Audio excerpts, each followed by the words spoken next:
The college basketball experience, Kentucky coaching rumors and Portal Mania edition on the Sports Gambling Podcast is brought to you by Underdog Fantasy. Play them, pick them for a chance to win 100 times in NBA, MLB, NHL, golf, and more.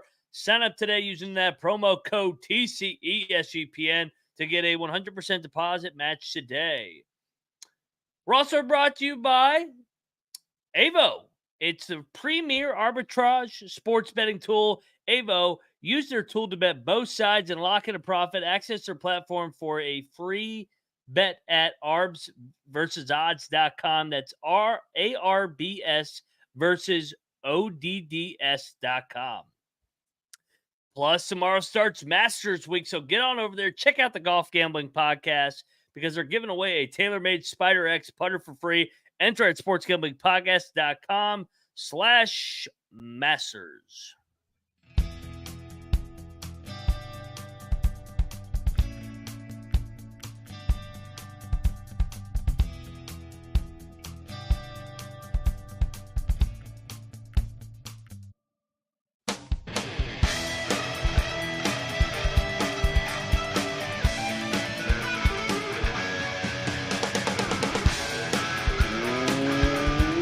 Welcome, everybody, to the college basketball experience, part of the Sports Gambling Podcast Network. Wednesday night, April the 10th, another edition of Mac Madness.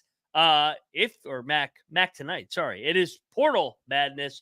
If you're wondering who you're listening to, I am Moneyline Mac, aka the former video coordinator for Bob Huggins, also known as.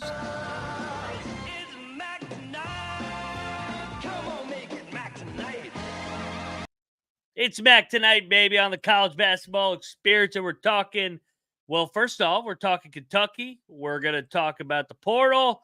But first, let's lead it off in Fayetteville, Arkansas, where John Calipari was formally introduced to Wupig Nation at Bud Walton Arena today, 6 o'clock Eastern, 6 o'clock Central local time. They announced Calipari. He talked to the fan base at Bud Walton Arena. Then he also took some questions from the press. Not going to lie, it was different seeing him in red. Used to seeing him in blue, so it was different. It's going to be interesting seeing Calipari form his roster. He did joke about it. He met with the team. There is no team. So welcome to college basketball in the year 2024-25 season, where you got to build your whole team. We see some decommitments from the University of Kentucky already. I assume they will follow him. It will be interesting to see how he forms his roster, how he does in the portal, because that was a big knock on him at Kentucky. So now he's got more of an NIL collective, is the rumors, that he will have more resources, and that was one of the reasons why allegedly he took the Arkansas job. Obviously, there was other factors. He had not been past the first weekend since before COVID. He had not been to the Final Four since 2015. So it was, it's going to be interesting going from SEC to SEC team. But if breath of fresh air, that fan base is fired up, coming off a 5-year run where Eric Musselman was pretty damn good. 2 Elite Eights, a Sweet 16. Looking forward to seeing Coach Cal. And that gets us to our next topic, and that's what's going on in Kentucky. The latest rumors are Scott Drew is the leading candidate. They said he's been offered the job. They said he's taken the job. Some have said that he is not going to leave at all. So a lot of unknown. I think that this will drag out a couple days. Scott Drew was also seen locally today at a nice lunch spot. I'm making sure I check the latest news. Scott Drew is a choice. We've been hearing that all week long. But we had we had Chip Gaines chiming in from a Waco restaurant. His take on it. They got God on their side in Texas. He was seen eating chips and salsa with his buddy there in Waco, Texas at Eric Scherzer's name from Alliance Bank. So Scott Drew seen in Waco today. He was not in Lexington like a lot of people allegedly said he was. So we'll see what happens, how this develops, how this impacts Baylor, how it impacts the Big 12 race next year. Because Scott Drew, let's face it, is one of the premier coaches in college basketball. In my opinion, he's a top 5 coach in the game of college basketball. And you probably think I'm crazy thinking about him losing in back-to-back round of 32s, but you look at what he's done over the 20 years at Baylor. He took over a job at Baylor, keep in mind, that they that program was in such a bad fucking state when he took over. They had a murder, and he barely had enough guys to even fill his roster his first year, and it took him a minute to get it going. He had to take it on the chin the first couple of years, and there wasn't the portal back then to the extent it is now. 8-21, 9-19, 4-13. Those were his first 3 years in Waco. Now he's 446 and 244. Take out those years, his winning percentage is over 70. And since COVID, since the new era of college basketball, as I like to say, he's ripped off a 28 or 26 and 4, or 28 and 2, 27 and 7, 23 and 11, 24 and 11. He's got a national championship, couple round of 32s, and hell, if we play the tournament in 2020, he might have won the goddamn tournament again. He's that good. That team, that group that they had, and they did it a different way in the portal. They got guys like Teague, they got guys like Mitchell that had to sit out a year and develop in their system. It wasn't just plug and play. Here's an NIL package. So what they were able to do, Scott Drew, Jerome Tang, Paul Mills, Grant McCaslin, they built something special at Baylor. I selfishly hope he stays at Baylor, but I would not fault him if he takes a Kentucky job. I mean, as much as I don't like Kentucky, Kentucky's one of the premier jobs in college basketball. They are not going to get Dan Hurley like they think they are. Billy Donovan's been rumored. Billy Donovan was kind of awkward answering that question after the game. People around Billy Donovan tell me that he has no interest in going back to college basketball, but I mean, things change, especially when they're offering $8, $9, $10 million. Maybe Billy Donovan wants to jump. He was an assistant for Pitino. Bruce Pearl's another name. Bruce Pearl, me personally, actually think would fit perfectly with the Kentucky fan base. So we'll see what happens. Shout out to the chat, Patrick and Ryan Hasty. Patrick says Scott Drew to Kentucky, Jerome Tang to Baylor, Hugs to Kansas State. I don't think Hugs is going to be back in the game anytime soon, especially Kansas State. As much as it sucks to say, it is what it is at this point. Scott Drew always, hopefully, is the coach at Baylor. I do agree with you, Ryan, as well. But yeah, it's going to be an interesting development. We haven't seen the Kentucky job open since 2008. We have not seen when Billy Gillespie left. John Calipari took over from Memphis. It is, by the way, with Cal, it is the first time he's worn red since the 90s at UMass. So it's going to be interesting transition, getting things sorted out there in Fayetteville, and that whole NIL situation. They will be good next year. They will contend for the tournament, or they're paying him enough where $7 million a year where he better be in the tournament, or there's going to be some unhappy people in Fayetteville.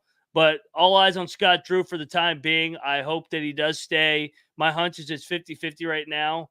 I don't know if he wants that Kentucky spotlight. I think he's got a pretty good life in Waco. Like you said, 20-plus years at Baylor. He's built it into a national powerhouse.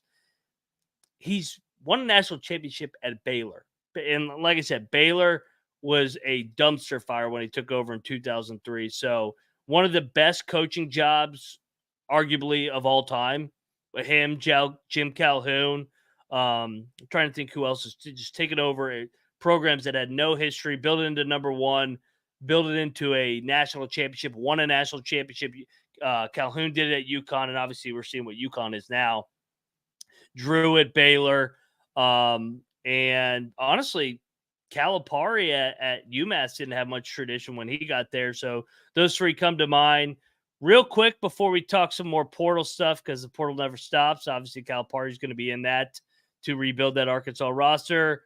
It's Masters Week. We talked about it. So get on over there and help the guys out, because they're giving away a tailor-made Spider X putter. Enter for free at sportsgamblingpodcast.com/Masters. Until the Masters is over, you have time to enter. And we're also brought to you by Underdog Fantasy.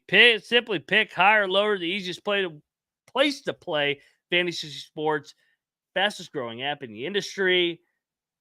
Higher or lower, man. And there's tons of Masters props out there right now. I like the weather's going to be bad. So look for some hires, especially on guys, high profile guys that I think they're baiting you. Maybe a guy like Jordan Spieth that doesn't really do well with the weather or any adversity. He starts talking to himself. So maybe a guy like Jordan Spieth, you want to fade him. Other guys, maybe Morikawa. And so get on over there, stack winners on top of winners, simply pick higher or lower. And I mean, they've been the best all year. And you got to be 18 years or older, presented in a state where Underdog Fantasy operates. Terms apply, concerned with your play. Call 1-800-522-4700 or visit ncpgambling.org and use that promo code at the top, TCESGPN, for a 100% deposit match up to $100 today. Back on the college basketball experience. I almost said the Big 12 experience. Go check out the Big 12 experience since we're talking. Scott, Drew, Thomas in the chat. I did see Calipari's incentives. Ridiculous. He got a $1 million signing bonus. So shout out to him for all he did was just sign his old John Hancock and boom, $1 million richer. He really needs the money. But Cal's going to be interesting. Breath of fresh air for him, I think. Less pressure in a way. Fresh start, chip on his shoulder, wants to stick it up Kentucky's ass, let's be honest. So he's going to play him twice a year, maybe 3 times a year. Hell, maybe even 4 times a year. So we'll see what happens with Cal and the Razorbacks, and we'll see what happens with the Kentucky job, which is one of the premier jobs in the land. If I had to make a prediction right now, I think Scott Drew ultimately turns it down. I know him and the AD are really close. But I think ultimately they just built that new arena in Baylor. I think he ends up staying. He uses this as more leverage for more money, more resources at Baylor, and he stays in Waco where he's built something special. I could be wrong. Like I said, I think it's 50-50. If not, I think they're going to turn to Bruce Pearl and look that way. Go check out our episode we did, a couple nights ago. Rick Pitino, I know that sounds crazy, but he's had as much success at Kentucky as anybody. He could come in and win a national championship in 3-4 years. So it like I said, man, this is fascinating. You don't see the Kentucky job open often. Cal had been there since 2008. Tubby was there forever. Pitino had been there forever. Obviously, Adolph Rupp had been there forever. So it's one of the premier jobs. Psychotic fan base, passionate fan base. We'll have you covered here whenever they do make a coaching hire. But if I'll say Bruce Pearl. That'll be my bold take. Bruce Pearl leaves Auburn for the Kentucky job because I think he fits it perfectly with this personality. So there's some other guys down the road. I mean, Mark Pope played there. Some guys that are C, D options for them. I'm sure they don't want to get there. They want to get Scott Drew, but we'll see what Scott Drew ultimately ends up doing. But let's talk some portal because, like I said, this shit never stops. Since we last talked to portal, just recapping where we're at. Andrew Morgan, big fella from North Dakota State, going to Nebraska, averaged 13 points, 5 rebounds. He's going to slide right into that Fred Hoiberg point forward role. And replace Mass. I think he's a good fit for Hoiberg. Did a good job at North Dakota State for the Bison out of the Summit League. Good fit there as Hoiberg and company will look to get the back-to-back NCAA tournaments this year after last year's historic year. Tre White going over from Louisville to Illinois. Brad Underwood gets a commit, averaged 12 points, 5 rebounds.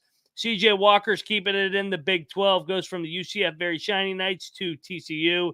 He's like 25 years old, it feels like. He averaged 8 and 5, 6'7", 6'8", classic Jamie Dixon player. So, I mean, this is what TCU does. They'll get these athletes, so they'll go 21-11, get to the round of 32, and lose to somebody. Providence got a couple guys. Bensley Joseph, the guard from Miami, averaged 10 points a game. Christ and Sundoko, if I am butchering your name, big fella from St. Joseph's. He was a freshman this year, 8 points, 6 rebounds. The Must Bus got one. The Must Bus is at USC now if you are living under a rock. They got the transfer. They got the sharpshooter from Penn. He averages 18 points, 42% from 3. Trayvon Spiller's going from App State to Wake. He did a good job helping them win that league, 13 points, 9 rebounds. So good piece there for Steve Forbes at Wake. And what's going to be a pivotal year, Wake's got to put this shit together and get to the tournament. They need to stop bitching about the committee and not lose to Boston College, Georgia Tech in these games in February. Notre Dame when late into February. Georgia Tech, that was the other one they lost. Tyler Nichols going from Virginia Tech to Vandy. He started his career actually at North Carolina 2 years ago. 6'7" kid. Lee Dart going from Vandy to Cal. LJ Thomas, NC State to Austin P. Noah Batchelor from Maryland to Buffalo. So that's kind of the portal. Who's actually committed in a nutshell. Like I said, I could list off portal names all night long, and I could be here till November 4th, and I wouldn't have time to finish. Big names in the portal. Omar Ballo is in the portal from Arizona. The big fella. John L. Davis is in the portal. Malik Mack from Harvard's in the portal. AJ Storr from Wisconsin. The big fella from Rutgers. Cliff Murray is also in the portal as well. Grant Osabar, maybe he follows Danny Sprinkle from.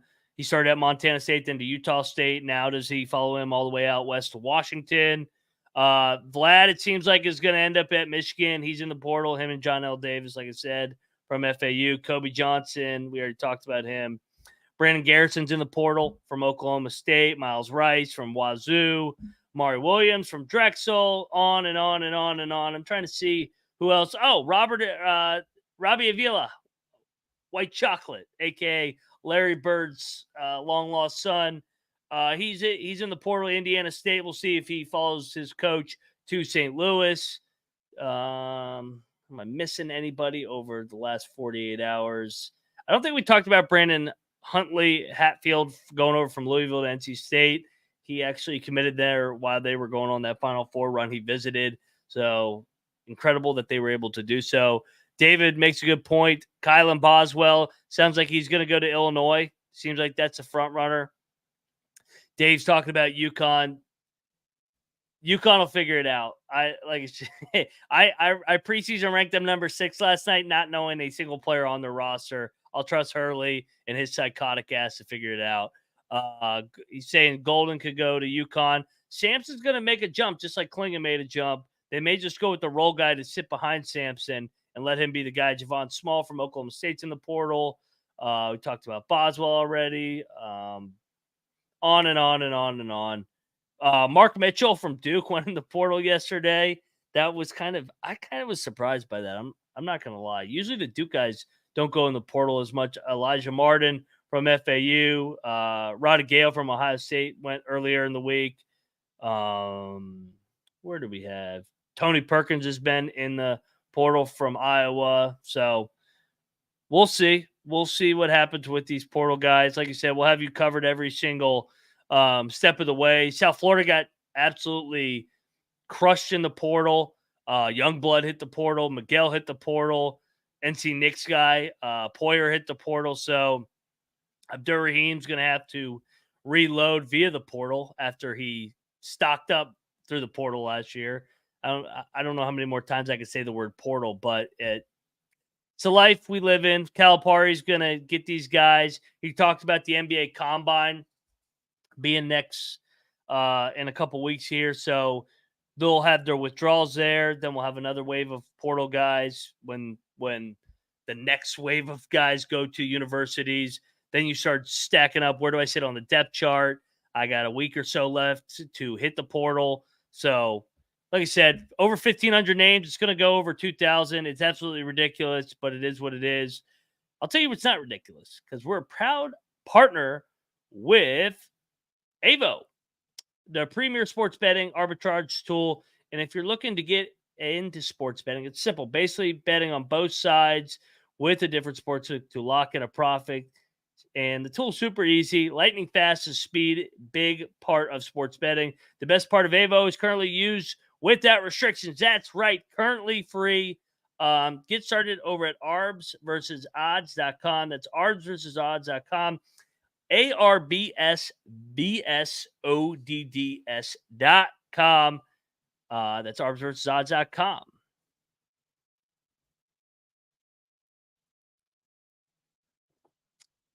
All right, we are back on the college basketball experience. I wish I could just talk some games.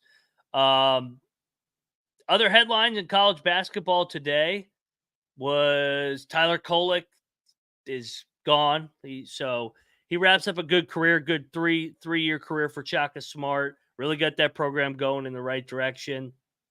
And according to a report 1 hour ago, Scott Drew's family seen leaving on a flight to Texas from Kentucky. So he was at lunch, then he was in Kentucky, now he's back in Texas. Nobody fucking knows. Everybody's got a source. But back to Kolek. I mean, Kolek got the ground going for Shaka Smart at Marquette. I think I ranked them 11th or 12th. We talked about that. He technically had another year that he was able to be eligible to return, but we didn't think so. He kind of maximized. He's ready to go to the next level, especially with the injury, back-to-back years. Last year, he was banged up. And then this year, he was also banged up with the oblique injury. Well done. Wish him the best. We will miss him in college basketball. Other headlines, just scrolling through, got guys that hit the portal today, I guess. Mason Gillis from Purdue just hit the portal a couple hours ago. Duke Miles as well from High Point. He's one of the more talented guards that was in that Big South League. So this is one of the shitty parts of the transfer portal era is that you get guys that are really good at the mid-major, and you usually see them as 3-4 year guys for these coaches, and they're jumping. They're jumping for, and I don't blame them. I mean, they're trying to get paid, maximize their value for a short window. What you're going to start seeing, and we saw this today, the Mount St. Mary's head coach, I'm drawing a blank on his name, resigned, took an assistant job at Syracuse, I believe.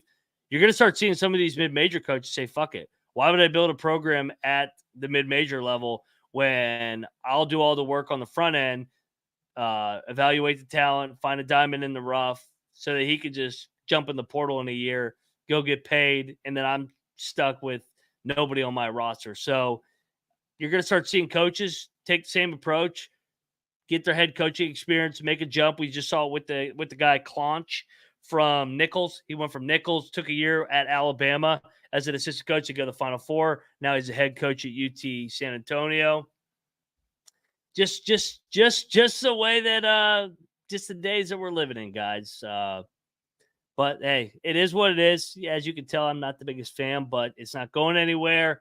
I will continue to probably be the get off my lawn type guy, and wish that we could go to a little bit of structure with this transfer portal, but it is what it is. Guys, fire some questions in the chat too, just so I'm not reading off everybody and their cousin going in the portal. Dave from Connecticut, thoughts on a sauce going from Nova to UConn. I did see that rumor. Spencer, he's not Spencer off the dribble.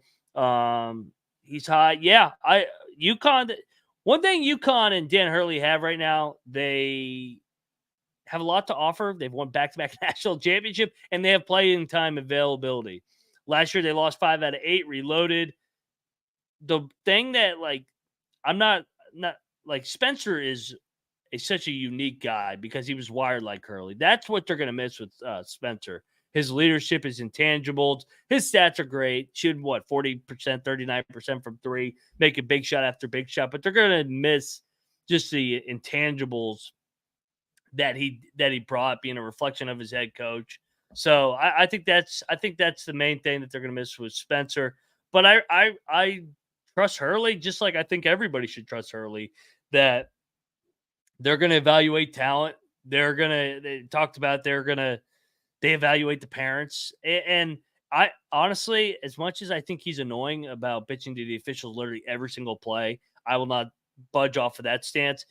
I respect the hell out of he's going to coach the shit out of you. He's going to hold you accountable. He's not going to kiss your fucking ass just because you're getting paid. If anything, he's going to hold you more accountable that we're paying you this amount of money. And if you don't want to do the job, well, I can go get another guy that can do the job better and take your money and your scholarship. So Hurley and Sampson have taken the opposite approach of a lot of coaches. And I think that's why they've been the two best programs in the country outside of Purdue. And Purdue, Matt Painter is basically the same way as well over the last couple years. They run their system. They're not going to kiss these kids' ass just because they're getting paid a good amount of money. And that's why Hurley's going to be going for a three-peat, and he's not going to Kentucky. So, Dave, you don't have to worry about that. So, all right, guys. Ajayi's going to be a big star for the Zags. I agree. The Zags, I think, were number 5 on my preseason list last night. And honestly, they could have been higher. They played at a not top 5. They played at a top 10, top 15 level from February on. I listened to Mark Few talk about that at the Final Four. That it took a minute to get these guys to buy in. Nemhard, the big fella, Ek, from Wyoming. It took. Usually the Zags have a lot of continuity that come over. This year they had to mold this talent. So I think that they're going to be more like an old school Zags team next year because they have so much returning production, and it sounds like their NIL's in a good spot and in a good spot for the right reasons where they can maintain guys in their program, kind of like UConn, kind of like Purdue, kind of like Houston, and make another run at this thing. That's the best way. I've preached that with Colby. The best way is pay your guys through NIL that have actually produced in your program. We're seeing it with Houston. They're returning 8 out of 9 guys from last year's 34-4 team or whatever they finished that could have won the national championship if Jamal Shed doesn't roll his ankle. So that's the best way to do it. Run it back is what they're saying. Dave's asking about Tre Townsend. I'm interested with Tre Townsend. That would be a better question for Noah Beanick. Where is Tre Townsend originally from? Tre Townsend, because he was big time in that Oakland NCAA tournament run with Golke. He's from Michigan, so Noah Beanick would automatically say that he's going to Michigan. I don't think he'll go to Michigan. I like him at a spot like Michigan State, to be honest. I think he actually would fit Izzo. He's played for Campy. Campy and Izzo are really good friends. Izzo will be more active in the portal. I think Townsend could be a really good Big Ten guy. 6'6", solid size. And we're seeing more and more guys that play at the mid-major level that are older. And with these COVID years, is these teams are just getting older and older. And yeah, I think it's the way to go. Ryan asking, Cooley turn around at Georgetown. He hasn't lacked confidence. I saw his interview at the Final Four as well. I think they can get it going. I'm not going to hold the first year against him. I don't think he did the best job, but he also took over a shit job. So this year they got to add a couple pieces in the transfer portal. I feel like I sound like a broken record on the show. Yeah, they got to add a couple pieces in the portal, but they do. And first year was about the culture. They got to get their fans back engaged in that program. They have no home court advantage in the Big East. So I trust Cooley as much as I know Providence fans hate his guts. He is a good coach. He built Providence into what it is. I shouldn't say he built Providence into what it was. He took it to another level. Pitino got him to a Final Four in the 80s. But it was dead when Ed Cooley took over that program back in 2011 after he was at Fairfield. So I like Ed Cooley. I think he'll do a good job at Georgetown. The rumor is that they're going to be playing Maryland next year, which is fantastic for the DMV area. I know Clark's not in here tonight, but I would love to see Maryland and Georgetown on a year-to-year basis as a college basketball fan. So, yeah. I think that's going to do it, guys, for tonight. Mac tonight is signing off. We will be back tomorrow night. We'll talk some more Portal. Shocker, more Portal Mania. And we'll see if we got some Kentucky news. We'll see what happens with Scott Drew. We'll see what happens with the bunch. Who knows what's going to happen tomorrow? I can't. That's why I can't schedule these episodes out too far in advance because I don't know what the news cycle is going to be between now and 20 minutes when I sign off and finish this glass of whiskey. So appreciate you all. You guys make this engine go at the College Experience. We're here all season long, all off season long for the next 30 weeks leading into the college basketball opener on November 4th. Keep the chat going. You can find me at Moneyline_Mac. Shoot me a message if you got some questions. Would love to start reading off some audience questions because, like I said, man, we got time on our hands before we get to November 4th. Go check out the College Football Experience. They just previewed Week 0 main sports gambling podcast. with Ryan and Sean. Go check out the Big 12 Experience. We just did a college baseball show with Noah Beanick, so go check out the college baseball as well. Omaha is right around the corner. So, yeah, that's all I got. This is the College Basketball Experience, also featuring Mac tonight. You better start thinking about yours, and we are out of here. Cheers.